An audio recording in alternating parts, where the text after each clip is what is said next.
ನೀನು ಪ್ರಜಾಪತಿಯ ಮೊಮ್ಮಗ, ವೃಕ್ಷರಜಸನ ಪುತ್ರ. ಧೈರ್ಯ ಶೌರ್ಯಗಳು ಸಾಕಷ್ಟಿದೆ. ಆದ್ದರಿಂದಲೇ ಈ ವೀರಾಲಾಪ. ತೋರಿಸು ತೋರಿಸು ನಿನ್ನ ಪ್ರತಾಪವನ್ನ.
ಇವನೊಬ್ಬನನ್ನು ಸೆರೆ ಹಿಡಿದರೆ ರಾಮನ ಕಡೆಯ ಸಮಸ್ತ ವಾನರರನ್ನು ಸೆರೆ ಹಿಡಿದಂತೆ.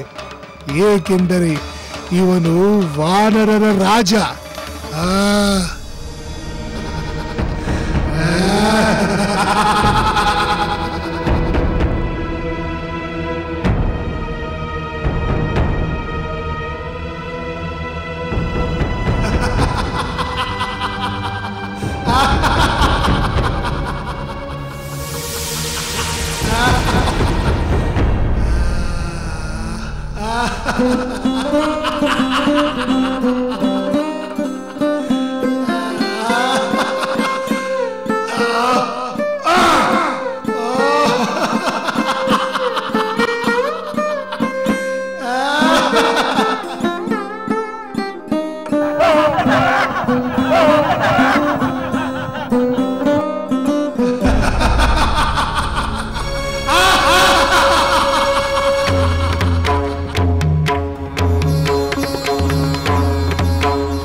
ಅಂಗದ ಕಣ್ಣಿಡು.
ಪ್ರಣಾಮಗಳು ಮಹಾಪ್ರಭು.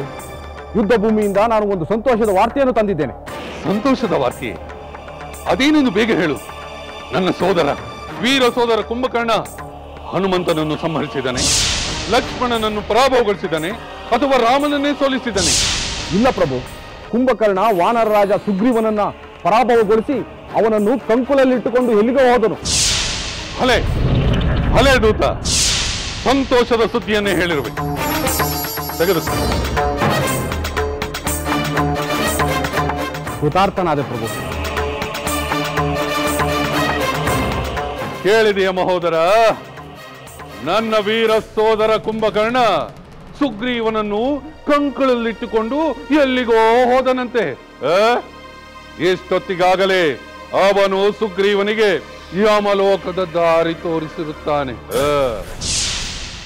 ಲಂಕೇಶ್ವರ, ಇಷ್ಟಕ್ಕೆ ಎಲ್ಲ ಮುಗಿಯಿತೆಂದು ನಿರ್ಧರಿಸಲಾಗುವುದಿಲ್ಲ. ಯುದ್ಧವೆಂದ ಮೇಲೆ ಏಳು ಬೀಳು, ಸೋಲು ಗೆಲುವು ಎಲ್ಲ ಸಹಜ. ಇಂದ್ರಜಿತು ರಾಮ ಲಕ್ಷ್ಮಣರನ್ನು ಮೂರ್ಛೆಗೊಳಿಸಿದನೇ ಹೊರತು ಅವರನ್ನು ಗೆಲ್ಲಲಾಗಲಿಲ್ಲ ಅಲ್ಲವೇ?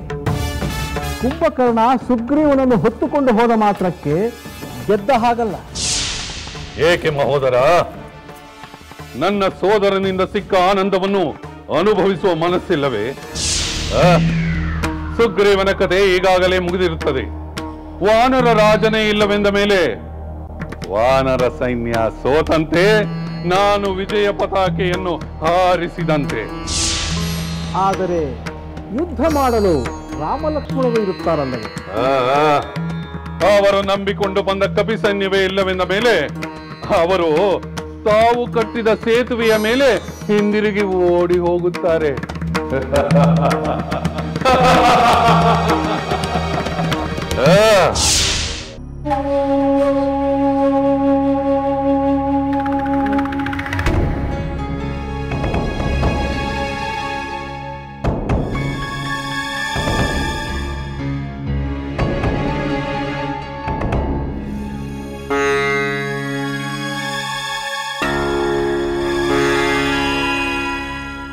ವಾನರೋತ್ತಮ ಹನುಮಂತ, ಏನನ್ನು ಯೋಚಿಸುತ್ತಿರುವೆ? ಅಂಗದ, ನಮ್ಮ ಪ್ರಭು ಸುಗ್ರೀವನನ್ನು ಕುಂಭಕರ್ಣ ಎತ್ತುಕೊಂಡು ಹೋಗಿದ್ದಾನೆ. ವಾನರ ಸೇನೆಯು ಭಯಭೀತಿಯಿಂದ ಪಲಾಯನ ಮಾಡುತ್ತಿದೆ. ನನ್ನ ಕರ್ತವ್ಯವೇನೆಂದು ತಿಳಿಯದೆ ಭ್ರಾಂತನಾಗಿದ್ದೇನೆ. ಮಾರುತಿ, ಈ ಸಂದಿಗ್ಧ ಸಂದರ್ಭದಲ್ಲಿ ನೀನೇ ಹೀಗೆ ಭ್ರಾಂತನಾದರೆ ನಾವೆಲ್ಲ ಏನು ಮಾಡಬೇಕು? ಈಗ ನೀನೇ ಏನಾದರೂ ಮಾಡಬೇಕು. ಅದಕ್ಕೆ ನಾನು ಮಾಡಬೇಕಾಗಿರುವುದು ಒಂದೇ ಒಂದು, ಆ ದೈತ್ಯ ದೇಹಿಯಾದ ಕುಂಭಕರ್ಣನನ್ನು ನಾಶ ಮಾಡಬೇಕು. ಅದಕ್ಕೆ ನಾನು ಪರ್ವತ ಸದೃಶ ರೂಪ ತಾಳಬೇಕು. ಸರಿಯಾದ ಆಲೋಚನೆ ಹನುಮಂತ. ಆ ಕುಂಭಕರ್ಣನ ನಾಶವಾಗಬೇಕು. ಆ ರಾಕ್ಷಸರ ನಾಶವಾಗದೆ ನಮಗೆ ಜಯ ಸಾಧ್ಯವಿಲ್ಲ. ಅದಕ್ಕಿಂತ ಮುಖ್ಯವಾಗಿ ನಮ್ಮ ಪ್ರಭು ಸುಗ್ರೀವರನ್ನು ಸುರಕ್ಷಿತವಾಗಿ ಕರೆತರಬೇಕು.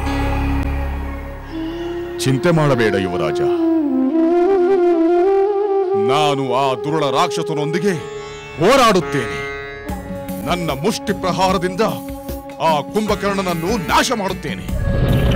ನಮ್ಮ ಪ್ರಭು ಸುಗ್ರೀವನನ್ನು ಸುರಕ್ಷಿತವಾಗಿ ಕರೆತರುತ್ತೇನೆ. ನೀನು ಧೈರ್ಯವಾಗಿರು.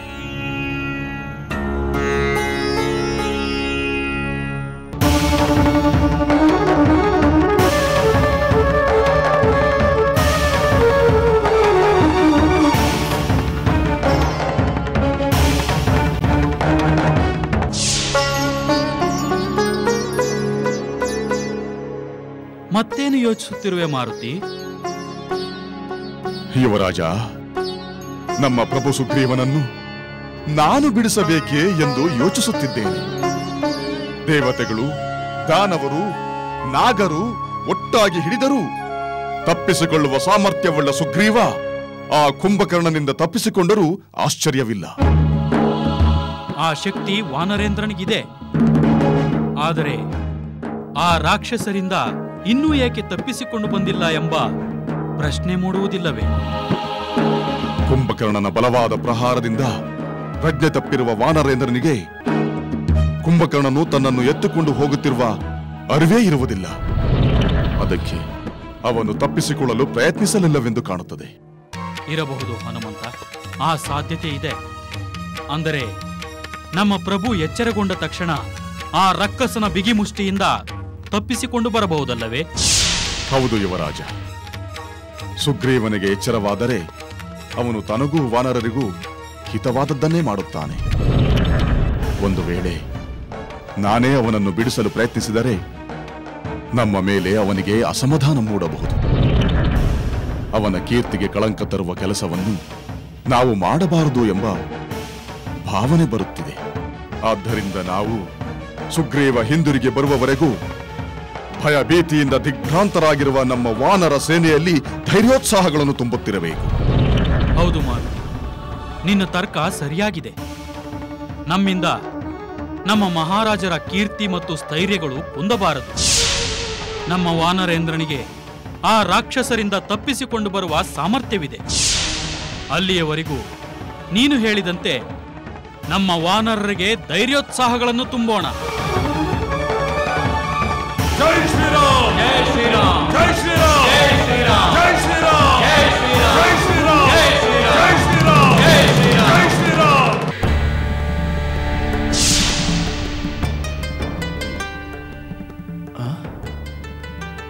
ನಾನು ಎಲ್ಲಿದ್ದೇನೆ? ಭೂಮಿಯ ಮೇಲಂತೂ ಇಲ್ಲ.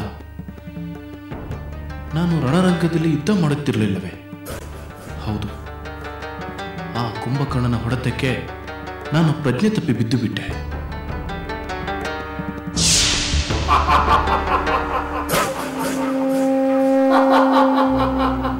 ಓ, ಈ ರಾಕ್ಷಸ ನನ್ನನ್ನು ಎತ್ತಿಕೊಂಡು ಹೋಗುತ್ತಿದ್ದಾನೆ. ಎಲ್ಲಿಗೆ ಎತ್ತಿಕೊಂಡು ಹೋಗುತ್ತಿದ್ದಾನೆ? ಏನು ಮಾಡುತ್ತಾನೆ? ನಾನು ಇವನ ಮೇಲೆ ಪ್ರತೀಕಾರ ತೀರಿಸಿಕೊಳ್ಳಬೇಕು. ನಾನು ಪಾರಾಗಬೇಕು.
ಸುಗ್ರೀವ, ವಾನರ ರಾಜ, ನಾನು ನಿನ್ನನ್ನು ಕೊಲ್ಲುವ ಮೊದಲೇ ತಪ್ಪಿಸಿಕೊಂಡು ಬಿಟ್ಟೆಯಾ?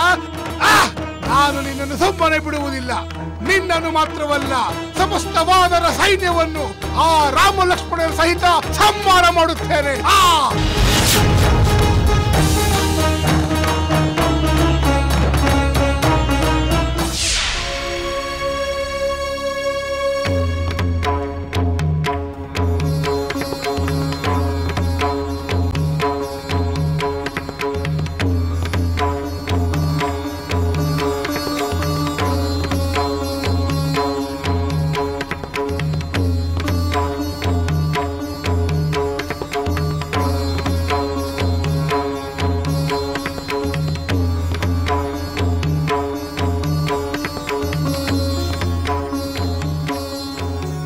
ಇಲ್ಲ ರಾಘವ, ಆ ಕುಂಭಕರ್ಣ ಸುಗ್ರೀವನನ್ನು ಕೊಂದಿರಲಾರ. ಅವನು ಎತ್ತಿಕೊಂಡು ರಾವಣನ ಬಳಿಗೆ ಹೋಗಿರಬಹುದು. ಅಲ್ಲಿ ಸುಗ್ರೀವನನ್ನು ಅವಮಾನಿಸುವ ಉದ್ದೇಶವಿರಬಹುದು. ಆನಂತರ ಅವನನ್ನು ಕೊಲ್ಲಬೇಕೆಂದುಕೊಂಡಿರಬಹುದು. ತನ್ನ ಪರಾಕ್ರಮ, ಅತಿಯಾದ ಆತ್ಮವಿಶ್ವಾಸ, ದುರಹಂಕಾರಗಳನ್ನುಳ್ಳ ಕುಂಭಕರ್ಣ ಅದನ್ನು ಪ್ರದರ್ಶಿಸಲು ಹೀಗೆ ಮಾಡಿರಬಹುದು. ಎಲ್ಲ ನಡೆಯುವವರೆಗೆ ನಾವು ಕಾಯಬಾರದಾಗಿತ್ತು. ಅವನು ಬಂದಾಗ ನಾವೇ ಮೊದಲು ಹೋಗಿ ಅವನನ್ನು ಕೊಂದು ಬಿಡಬೇಕಾಗಿತ್ತು. ಲಕ್ಷ್ಮಣ, ಅದೇ ಕಾರ್ಯ ಮಾಡಲೆಂದು ಸುಗ್ರೀವ ಯುದ್ಧಕ್ಕೆ ಹೋದ. ಆದರೆ ದುರದೃಷ್ಟವಶಾತ್ ಸೆರೆ ಸಿಕ್ಕಿದ್ದಾನೆ. ಆದರೂ ಎಚ್ಚರಗೊಂಡ ಕೂಡಲೇ ಅವನು ಖಂಡಿತ ಪಾರಾಗಿ ಬರುತ್ತಾನೆಂಬ ಭರವಸೆ ನನಗಿದೆ.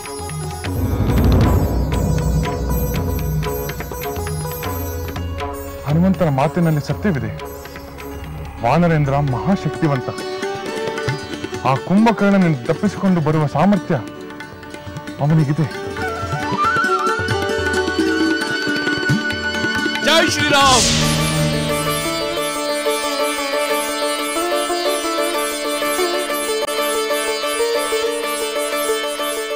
ಪ್ರಭು ರಾಮಚಂದ್ರ, ನಿನ್ನ ಮಾತು ಸತ್ಯವಾಯಿತು.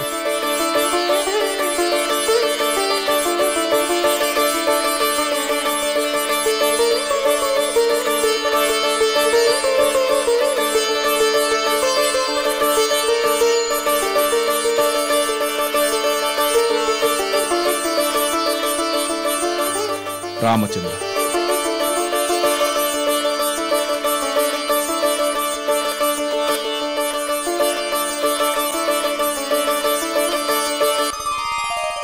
ಸುಗ್ರೀವ, ನೀನು ಕ್ಷೇಮವಷ್ಟೇ.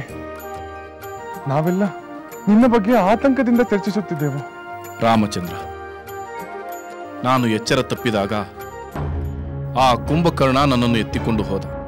ಆದರೆ ನನಗೆ ಎಚ್ಚರವಾದ ಕೂಡಲೇ ಆ ಕುಂಭಕರ್ಣನ ಕಿವಿಯನ್ನು ಸೀಳಿ ಅಲ್ಲಿಂದ ಪಾರಾಗಿ ಬಂದೆ. ಈಗ ಅವನ ಕ್ರೋಧ ಮಿತಿ ಮೀರಿರುತ್ತದೆ. ಇನ್ನಷ್ಟು ತೀವ್ರವಾಗಿ ಆಕ್ರಮಣ ಮಾಡಲು ಅವನು ಧಾವಿಸಿ ಬರುವುದರಲ್ಲಿ ಸಂಶಯವೇ ಇಲ್ಲ. ಸಹೋದರ, ಇನ್ನು ಅವನ ಕೈ ಮೇಲಾಗಲು ನಾವು ಅವಕಾಶ ಕೊಡಬಾರದು. ಬೇಗನೆ ಅವನ ಪ್ರಾಣಹರಣವಾಗಬೇಕು. ಹಾಗೆ ಆಗುತ್ತದೆ ಲಕ್ಷ್ಮಣ. ನೀನು ಹೋಗಿ ಆ ಕುಂಭಕರ್ಣನೊಂದಿಗೆ ಹೋರಾಡು. ನಾವು ನಿನ್ನ ಬೆಂಬಲಕ್ಕಿರುತ್ತೇವೆ. ಹಾಗೆ ಆಗಲಿ ಸಹೋದರ.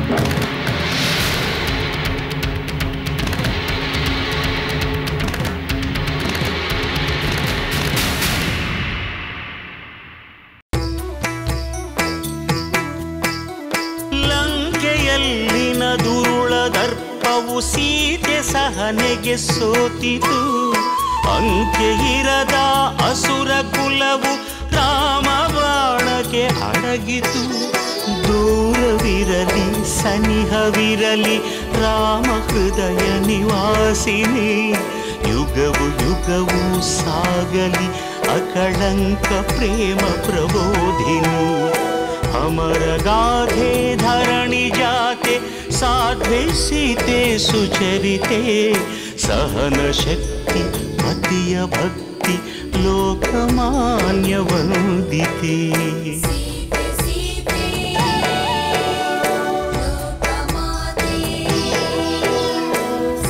ರಾಮ ಹೃದಯ ನಿವಾಸಿನಿ